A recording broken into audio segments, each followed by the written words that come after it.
Hello, I'm Marcus J. Richardson, and this is Film Reviews from the North. Today's film is Blade Runner. My favourite part of the film was the Star Wars trailer at the beginning that came on beforehand for The Last Jedi. Now, I was a big fan of the original. I loved the original. I thought it was fantastic. It was ahead of the time. The VFX were amazing, and it was just brilliant. It was a really good film. I love the concept, the idea, but I think there's been a lot of films inspired by Blade Runner in the past, and they've looked at the future and blah, blah, blah, blah, and the way we destroy the universe and the environment, and so on and so forth. There was high expectations for, and especially from me, I really didn't want to like American Made and loved it. I wanted to love this and didn't. Let me start with what Blade Runner's about. Okay, I'll go as fast as I can, okay? The original film is about replicants, Nexus 6. They've gone a little bit wrong. They've started to get an emotional connection and start to question things, so they've been outlawed. Therefore, they're being hunted by people called Blade Runners. Harrison Ford is a Blade Runner, human, capturing these AI robots, these artificial intelligence creatures, beings, they're robots. They're created by a guy called Tyrell, and not that Tyrell, a different Tyrell. And Tyrell has created these artificially intelligent beings, and the last one is kind of about how Harrison Ford develops a relationship with one, and how she's developed emotions, and how she's almost as human as we are. I won't tell you too much about that because you might want to go back and watch it if you haven't seen it yet. If you have seen it, you're probably going, that's not what it's about this, that, and the other. Well, I'm just trying to paraphrase, okay? So stick with me. So the new one, what's that about? Well, it takes the ending of the last one. Basically, the way the first one ends is... And that's how it ends. So the way that this one starts is we know how that one's ended, we know what this one's about, and we kind of find out a really key piece of information. Can I tell you?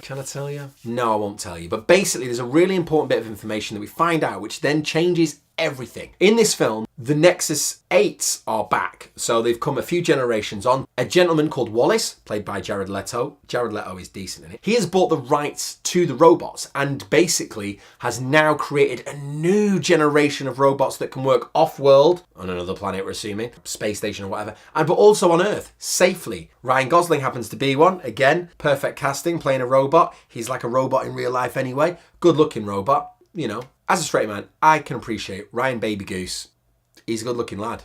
But in this, he does what he does best. Nothing. And unfortunately, it feels like he's doing too little, which is amazing for the Goz. Because to be honest, that's what he does. But there's just something missing. He doesn't carry the film the way that Harrison Ford carried the original, the way that Tom Cruise carried American Made. He doesn't carry the film. And it's a big film to carry. And the problem is it's so feckin' indulgent.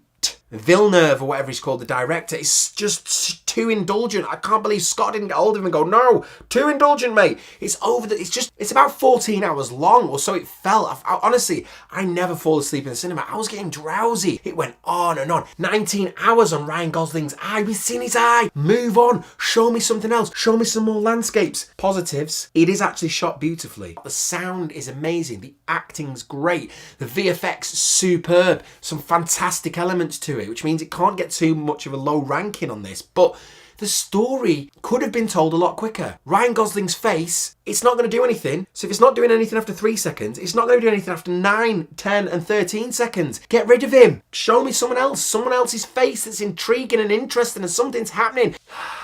I wasn't a fan of this one, unfortunately. Now, I'm going to give it 3 stars, and you might be going, how is it getting 3 stars? Because of what I've just said. Things like the VFX, superb, bringing back characters that from the old films, and, in Star Wars, they tried that. It was a bit more noticeable. It's done a little bit better in this one. There's also great music, great acting in some parts by some of the characters, and it's beautiful. The landscapes are amazing. So for that, I give it 3 stars. If you're a Blade Runner fan, go and watch it. You'll enjoy it. If you've never watched the original Blade Runner, give it a miss. Go and watch something else. Spend that money on something else. Go get your wife a KFC or something. Or your husband. Or your huswife.